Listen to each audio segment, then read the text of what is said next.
Alexis. Drew. I'm going to be going to the barbershop after this to start my second job, apparently. I wanted to hit a button so bad. We were just talking about my choice of shirt here and how I hadn't stepped outside because we've been in the pandemic wearing this. And when I got here, I figured out I looked like I was about to go join a barbershop. And I said no comment. Which made me feel a lot better. Well, then I also thought that this is just like your attire that you wear at home, which is very different than what I wear, which is just a big sweater. Okay. Yeah. Very professional. Yes, I'm sure I'm sure it is. Yeah. I'm sure it's great. That's right. All right, so we have a great guest on today, Rahul, who works in product and is based out in California. And he leads a team of individuals that are helping us from a customer perspective merge our two different platforms together. It's called Project Glass, and they're merging two platforms together to create one experience for the customer. That's right. And I've been talking to him off and on for the past year or so. It's just a good, innovative leader.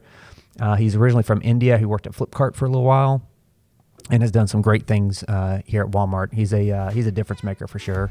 And so we're going to have a great conversation with him, and it's going to be through Zoom, so we'll give it a shot. We'll be live, and he'll be through Zoom and joining us from California. So we're going to get him going, and should be a good conversation. I'm super excited. I also just don't know how to act in person. It's been too long. You feel socially awkward now? I have always been, but even more so now. All right, well, we'll do a whole podcast on that one later. Great. All right, let's get Rahul. All right, let's do it. Rahul, so good for you to join us. Thank you so much for having me on here. Really appreciate it. You are in California. Which part of California do you live in? That is correct. I'm actually in the Bay Area, so down south of San Francisco. Awesome. Well, cool. Well, this is the first time we've done one, Alexis, like this hybrid kind of state where we're here in person, and then we got, with the power of technology, got access to Rahul, and so glad for you to be able to join us. We're excited to talk about this topic. It's kind of a cool moment in time where we get to really help our customers from an ease of use, and you've been working hard on this. So we're going to get into kind of the project you've been working on and what that means for customers and associates. But before that, you got a really cool story too. Things that you've been involved in personally and professionally as well. And so I thought it'd be good for people just get to know you a bit. Yeah. So if you could, how long have you worked with Walmart? It sort of always feels like a trick question to me, and I'll explain why. But officially 7 years. And once you hear my story, you'll understand the joke behind that. That's right. So I think what we should do is let's just talk about, first of all, where did you grow up? And how did you get connected eventually to Walmart? And that's been an interesting path for you. But it'd be good to also hear about your background, where you grew up, and how'd you get to the U.S. For sure. Thanks, Drew. Again, thanks both for having me on here. I grew up, I guess, all over the place in India. So I moved around a lot. I used to resist that a lot, but I think, as I continue to, grow up, it was super useful because you blended with so many different cultures. I learned so many different languages. You got so many different perspectives. So it was awesome, right? So that was sort of growing up as a kid. I'm from the south of India. So, it's traditionally a place that drinks a whole lot of coffee. So you'll always see me carrying a cup of coffee with me, wherever I go. And then I got into my undergraduate in India, like I did in engineering, very centered around mechanical. I used to call it production technology. It's a lot of manufacturing, industry engineering, supply chain. So that's my background there. Came over to the US and did my master's in again supply chain and statistics in Georgia Tech. So I spent about two and a half years in Atlanta. Okay. That was awesome. So I'm sort of a math nerd. I think I love design. I'm good at it, but my designers keep telling me that not so much. But so I have that dichotomy between like really loving the visual side of things, but not necessarily good at it. But then loving math and numbers. So that's the background. Wow. Yeah. You're kind of visual as well, right? I am very visual, yes, but definitely not math. Okay. Yeah. Yeah. Math and I do not That's mix. where the similarities. That's it. Okay. That's where we cut it. All right. So after Georgia Tech, what happened? Yeah, so that's how I came into the US. It was a pretty interesting transition for me. Like I've sort of having grown up in India all my life at that time. Spent about 2 years here, like worked here for a startup. Had an opportunity with investment banking, and didn't really understand what I wanted to do in life at that point in time, to be candid. So decided to head back to India to figure out what do I want to do with life. So spent about 2 months just meeting people, discovering stuff, discovering myself. At which point it became boring, and I was getting into weird stuff, into why do we live, what is the philosophy behind life and all of that. Yeah, what's the meaning of life? At that point, when you get to that point, you're like, all right, well, I got to get to reality here. Yeah, and I had to find a job. So that's when Flipkart happened, and that was the sort of an interesting turn in my life. I had no real definition of what role I was going to play when I joined Flipkart, and I was just like let loose. And given my background in supply chain, sort of jumped into supply chain and started figuring out last mile delivery for Flipkart. And that's when I started sort of venturing into product management without really understanding that I was doing it. And only about 7 months or 8 months into the role, I actually knew that I was a product manager because I got an escalation to me sent by an engineering lead saying, "Hey, Rahul, as a product manager, I expect you to do all of this." So I literally had to go back to my lead at the time and ask the person, like, "Hey, what does it even mean?" And the person at the time was like, "Hey, I have no time for you," because it was a startup. You were like fighting for survival to get the next round of funding. They're like, "Why don't you go Google it?" Yeah. And that's how I sort of weirdly started my career at product. Product is this space in between technology and the business that creates solutions for customers or for associates or for the business or whatever it could be. Before we get too far, for those that may not know what Flipkart is and the company, and this is prior to Walmart, we ended up doing an investment into Flipkart. But before that happened, it was its own startup in India. Do you want to just talk a little bit about, just real quick, what does Flipkart, what services do they provide in India? Oh, 100%. I think it is right now the largest e-commerce company in India, right? About a decade ago when I was with them, it was the smallest, right? So much so that my family was like, "Are you sure you want to join Flipkart? You have all these other large organizations." And I'm like, "I think I'm pretty sure," because the mission was very similar to what we have at Walmart, even at that point in time, right? It's just about ensuring that we solve problems for our customers, we save them time, we save them money, we get what they need when they want it and however they want it. And it was a very interesting growth path, for Flipkart and for all of us, who are associated with Flipkart like a decade ago. So they provide all kinds of services, right? Everything from retail to finance now. And you might have heard of another organization now called Phone Pay, and that's a subsidiary of Flipkart, probably a separate individual organization right now, which sort of provides the digital wallet. And India is still very much a cash-based, economy, and more than 60% of the transactions still are cash-based, I believe, and that's why like we had to innovate a whole lot of different things, that not everything can be completed digitally, right? Even though you have digital services, so a lot of those things came together, when we were thinking about a bunch of things, and Flipkart now has diversified into pretty much everything, including groceries and even actually being its own logistics organization. So that's how big the organization is at this point in time. Got it. Wow. Got it. Okay, so you kind of started your product career path there by mistake, probably, and that's turned into just a great opportunity for you. So how did you go from Flipkart to where you are now? That's another interesting one. So about a couple of years into the role, I was getting a little bored. I guess I wanted to do something of my own. I spoke to one of the founders who I reported to at that point in time, and he was like, "Are you sure?" I'm like, "I think I'm sure. I want to start a restaurant, right? That's what I want to do, right?" And I spent about 2 months realizing that, hey, it's not easy to start a restaurant. So and then I was like, okay, fine. What do I want to do next? And then that's when an organization called Myntra happened, and Myntra, as fate would have it, is now a subsidiary of Flipkart. And that happened like after I joined Myntra in about like a year and a half. and they were into fashion e-commerce. Now, I don't know if you, I mean, of course, you don't know me personally, but I'm very far away from what one would call fashion or fashion forward. So it Yeah, was a very as you can tell, so am I. Wearing my barbershop shirt here.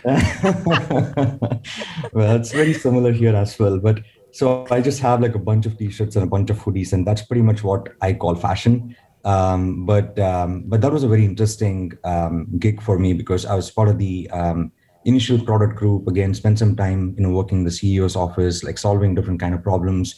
The inventory management, the supply chain of fashion was so different than what we had done for other categories like books and music and all of that at Flipkart. So there was a lot of learning there. So spent about a year and a half. At which point, Flipkart, I think, decided to acquire Myntra, and I was like, okay, I guess I gotta think about like what next in life. And that's how I ended up at Walmart. So took about a break of a month again after that, and wanted to do something very different because I had built all these products for the Indian ecosystem and knew Yeah, like how sure. the business worked and all of that. And I wanted to start building like products for the world, and more like, platforms that a lot of different organizations could leverage. And Walmart was a fantastic opportunity because at the time back in India in IDC, which is the India Development Center. It again sort of gave us like a sort of a mix of a startup because it was very small when I started, about 250 odd people back in 2013.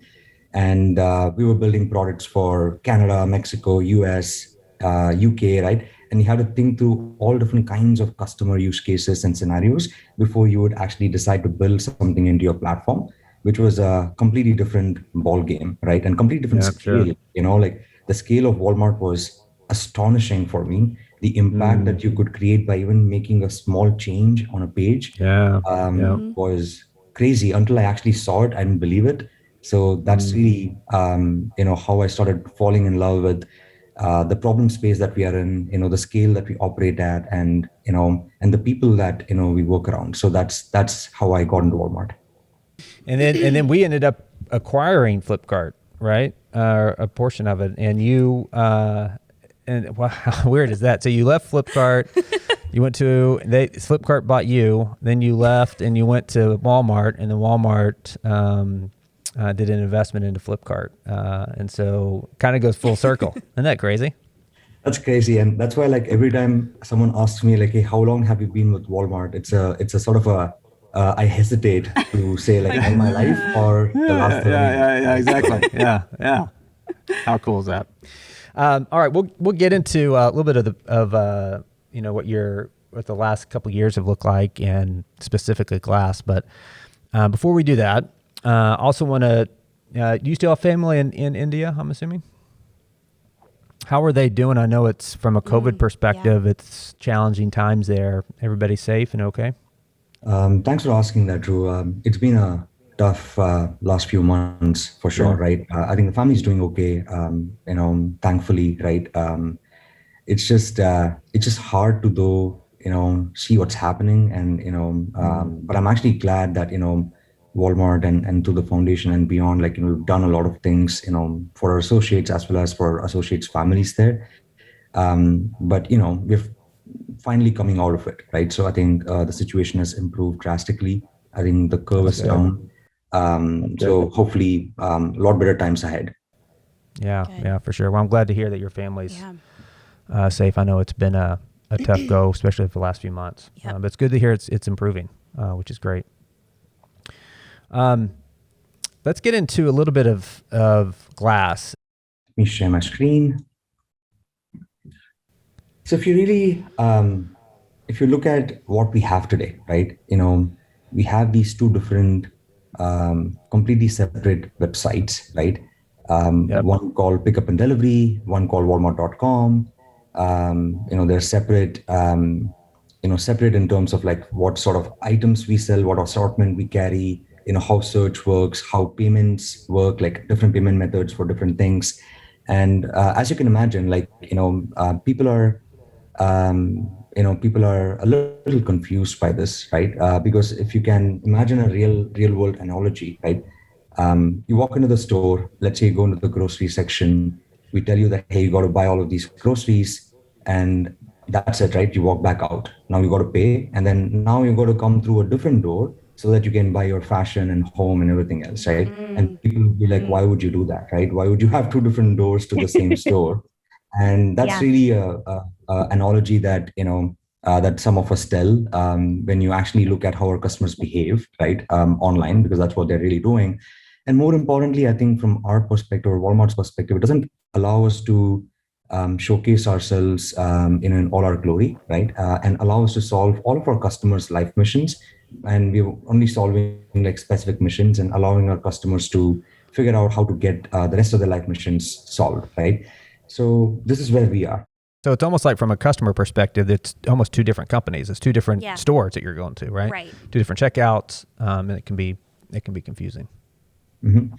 And I think our customers don't want that, right? Because they want to have one single relationship with Walmart, right? And they've been telling us that for a while now, and it's a hard problem to solve because, like, what we have achieved over decades, right? Is something amazing, and we've also trained our customers to shop in certain ways, and we had to take a step back and look at how do we want to build this new experience that will be seamless, ensures that people can have one single relationship with us. They can get whatever they want whenever they want, and it's top of mind for them when they think about anything, not just specific products, right? So that was the problem statement, and that's when we said, hey, we probably have to go through this journey that we went through back in 1988, 99, 89, all over again, just in a digital way of doing that, because that's what David Claus, our CEO, after whom this project is named after, right? Go through, right? They literally went through that in the physical world, and we've seen like what that does, for our customers, and for the business, and that's what we are doing now with Project Glass, right? And now, if I bring up, what this is you could see that it's just one single hallway. There you are. One single hallway. Um, a seamless way to shop, right? Like, you get your services as well as your products, as well as, Ooh, whether it's like, Nice. your this is great. groceries, right? And search all of it in like one place, and you can quickly reorder. You can sign in. You have one account with us. You can check out once. That's great. You can have one single relationship ultimately, So and more convenient. importantly, you don't have to like move around as a customer, right? And as you all know, like, time is money these days, and and our hope is that the time that we save for our customers and the money that we save for them, right, helps them live better, but also makes them engage with us in different ways in the future, because Walmart is everything, right? Walmart wants to meet all of our customers life missions. That's our goal. Sure. And we free up time for our customers to be able to go do that. So that's really what you see with Glass, and we are in our early stages of rollout. Again, we operated as a startup. We still operate Yep. as a startup, and that's been the interesting part of it. And some of the experiences that I've had at Flipkart and Myntra and earlier stages of Walmart, right? Keep reminiscing, through the journey that we've had with Glass, because it's sort of felt very similar, sort of building an organization grounds up, because it's not just like a experience change. We had to Yep. rethink our strategy. What does it actually mean for our customers? The experience, end to end, the platform, and how do we make it modular and more nimble so that we can innovate faster in the future? So all of that together is what Glass is. Yeah, it feels like it's like this foundational shift. And, for somebody that's looking from the outside, you may say, hey, it's small changes and, the experience, I can see how the experience would be, significantly better. But to get something like that done in a company of our size, and even from an e-commerce perspective, we're large, obviously, in the U.S. from an e-commerce, as well as brick and mortar. And so that was a challenge, and to get anything at this large of a change complete takes a lot of effort and a lot of different individuals to make this happen. So first of all, I just want to say thank you for what you've done in your team. Your team has played a huge role in this as the product team to develop this and get it out the door. One of the things I wanted to talk to you about, though, is some of us that may be listening may be working on different change initiatives. So whether that's a change initiative in the office that we're doing for stores or distribution centers, or if I'm in a store and I have the opportunity to be improving something within my store or distribution center, that I may have a chance to do, and we're kind of working through that. Yeah. But what are some of the things that you have learned through this journey? I know you and I have had several conversations about this, but just as far as leading a high-level change initiative and having a vision and working through that vision and working through this change, any leadership lessons that you've picked up on? I think a lot, to be candid. You could probably write a book, right? Is that what you're saying? No, I think it's no. You're right, Drew. It's been I think one thing again. It sort of comes forth. I feel is our people and the talent that we have, and I think the perseverance that it took, to get this far. Right. I think are some of the key part, because I know, like, I'm just here talking about this, but I'm just a face, right, on a Zoom call. Right. There are like hundreds of people and lots of teams behind this. That's where the credit truly lies. Right. Because we would not have been able to do this, right? Individuals cannot do things like this. They can't lead transformations, right? Like, I think teams do. And I feel how teams have collaborated across functions has been a key, I would say, learning in terms of how to get better at it, but also, like, it's amazing to watch that, from close up. Because once you have a very clear vision, a strategy, right? I think people come together and, there is this sense of purpose, right? Behind everything that we're doing. And I feel that's been pretty amazing, as we've gone through the last year, right? I feel like in terms of lessons, I think how do you operate quickly and fast as a startup, right?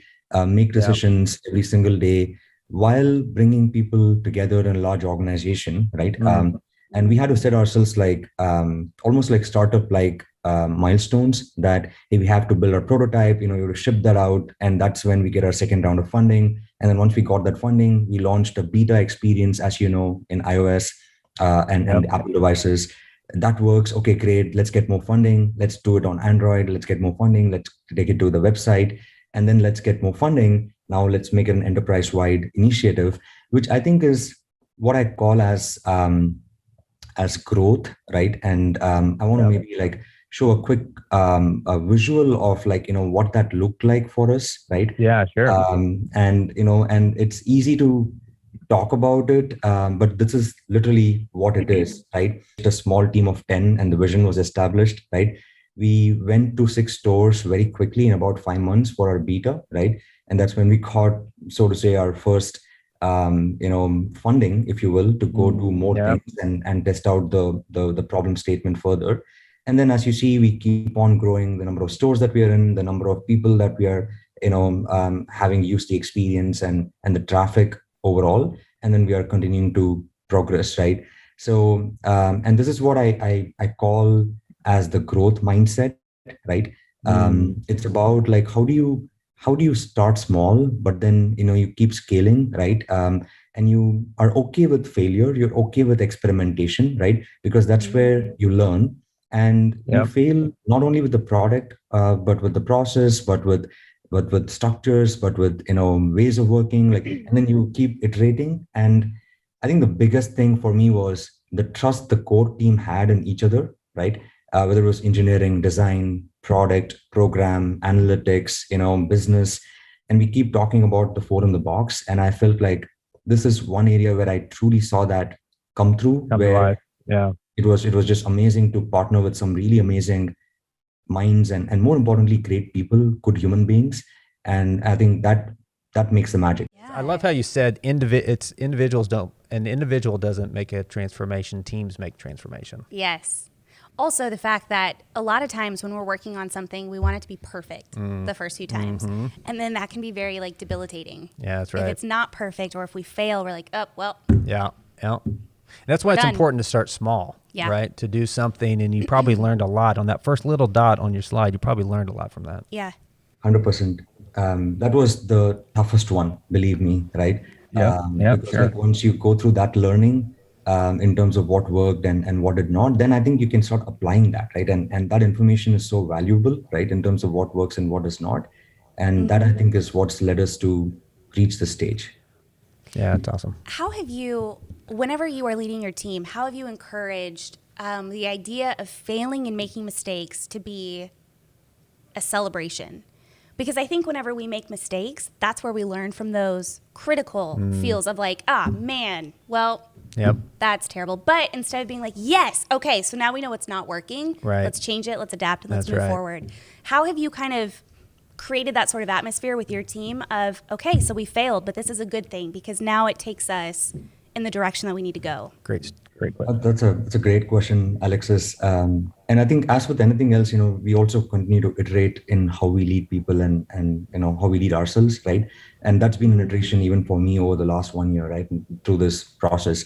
But to answer that question, I think first and foremost, I sort of believe in this culture of psychological safety, right, where people are Yeah. okay to even bring up that hey, something's gone wrong, or something's something might go wrong, or this mistake has happened and so on, right? Because that's life. Like we as human beings are going to make mistakes. The hope is that we make Yeah. new ones, right? And don't repeat the ones that we made before. But I Right. think that's for me the first step, which is how do we create a culture within our group, right, where people are okay, to first come up and talk about, hey, this, I think this is not right, and or this is probably going to go wrong. And I think once you get to that common consciousness, you get to that quickly, right? Then you can actually think about how do we solve that, right? How do we go beyond it as a team, right? And most of the times I've seen in most organizations, we take a lot of time to get to that point, which is, hey, something went wrong, right? Like, and then you can actually solve it. And I think there's a lot of hesitation. Should I say, should I not say? I think removing that was key, because that was actually the most time consuming process that we had when we had class, right? So we had to take it away. Like and the other reason why we named it class was that we wanted it to be like extremely transparent, that people could look in and see what was happening here, and we could look outside and see what was happening, so that That's great. information change like Yeah. could happen. Yeah. And we I felt like at least within smaller sections of our organizations, like we were able to achieve that pretty well. The ways of working is that we have a stand up every single day with even very senior leaders attending, right, where it's an open culture. Like anybody and everybody across various different functions and levels in the organization brings up, here is the risk to the program, right? And that risk gets mitigated, gets monitored, gets solved, Sure. right, every single day. And it'll be surprising if I told you that over a period of just the last 6 months, we have actually documented, right, close to 500 different risks to the program, that we each and every one in the organization brought up, and we actually went and solved all of them and beyond, right? And that I think is pretty interesting. Isn't that Wow. interesting? So like we talk a lot about teams and how you lead teams, and whether you lead teams here at the office or you lead teams in stores or wherever you may work. That daily touch base, what we call a huddle, that daily huddle, and to raise up issues and have that communication. And then leaders' role is to really help eliminate some of those issues or work with the team to do so. But that daily connection is so important. Yep. 100%. I think it's my favorite meeting to look forward to, because you also learn a lot, right? That's You right. actually Yes. learn like different perspectives, different functions coming in, looking at the same problem, looking at the same solution, and interpreting it different ways. And you're like, I did not think about it. Thank you so much for bringing that up, right? And I think obviously, like we've had our moments of tough conversations, like working with each other, like having dinner, and then ensuring that we move forward. But that daily call, right, is so transparent and so useful. Yeah, sure. It just helps move things forward. That's Yeah. awesome. Well, hey, I don't want to keep you too long, and I know you got a ton going on, so I really do appreciate the time. But if there's anything that you'd like to share with people, any other tips or thoughts, whether that's from your any part of your experience that you would like people to know or understand who listen to this? Thanks, Drew, again for this opportunity. And Alexis, like I feel like just a couple of things, right? Like one, over the last 1 year and even beyond, right? Like I think it's all about the people, I feel, right? how we actually work with people, how we lead people, how, like I said, we build a culture that we can all truly be proud of. And then I think they end up taking care of our customers in our business, right? And it's easier said than done. I can tell you that now, right? I probably have spoken the same words 1 year ago, and the words that I speak right now, probably the same words have so many meanings to that. But just a big thanks to everybody at Walmart. Like I said, it's not just about like some of the teams that are doing this, or even individuals. To your point, it's like we have come together as an organization to make this a reality. So huge thanks to everyone at Walmart. I'm very excited to see like how our customers react to this, and I'm sure we'll continue to learn and continue to improve the experience. And a big thanks to everyone who's been a part of Glass. I have just had the privilege of working alongside some of the best individuals and best teams that I never thought that I would have an opportunity to do at Walmart. So thanks, a quick thanks to that. That's awesome. Well, thank you. You're clearly making a difference, not only in the teams around you, but with our customers. Millions of customers that you're going to have a chance to impact, but us also our associates, because this has impacts everywhere else. So thank you for what you're doing. Thank you for leading change, for being willing to put yourself out there and to challenge the status quo. And you're just doing a great job. So I appreciate what you're doing for all of us. Absolutely. Ditto. And there we go. Round of applause. Thank you so much. Appreciate. Thank you so much. Appreciate the opportunity. Great chatting, Drew. And hey, congrats on 20 years, man. Completely forgot about it. Thank you. Yes, That's right. 20 years. That's why you're wearing the shirt. Is that why I'm wearing the barbershop? Yes. Maybe that's so. the 20 years shirt. Yeah, man. Woo! I don't know. No, it's good. I appreciate it. It's a blessing to be able to work for the company and to do the job we do. It's pretty amazing. So I feel blessed. All right. Well, we'll let you go. Have a great day, and I'm sure we'll be in contact, but enjoy the weekend.